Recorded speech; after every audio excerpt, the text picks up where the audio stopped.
Hello বন্ধুরা, good afternoon. দেখো আমি এখানে আমার লালির খাবার রেডি করেছি। দেখো ভাত বেড়ে নিয়েছি, আর হচ্ছে এখানে মাছ সেদ্ধ, ভোলা মাছ আর কাটা কোটা আছে, সব সেদ্ধ করেছি। এইটা দিয়ে ওকে আমি ভাতটা দেব।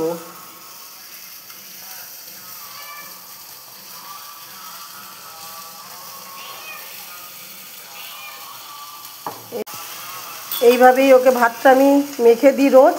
তা রোজ রোজ তো আমার তোমাদের দেখানো হয় না, তো আজকে তোমাদের একটু দেখালাম। আর এই দেখো, লালি কোথায় গেলে? এই যে লালি, এ নাও, চলে আসো। এই দেখো, হ্যাঁ দেখো বন্ধুরা, আমি লালির খাবারটা রেডি করে মেখে এই আলাদা একটা বাটিতে এটা দিয়ে দিলাম। আর এই দেখো লালি, দাঁড়াও, দেবো, এই যে লালিকে এখন দেবো খাবারটা। তো দেখো বন্ধুরা, আমি এখানে লালিকে এখানে খেতে দিই, এখানে দিলাম, কারণ এটো পড়বে তো, জল ঢেলে দিতে পারবো। তো লালি খেয়ে নে। এইভাবে লালিকে আমি খেতে দিচ্ছি। দেখো তো টাটা বন্ধুরা।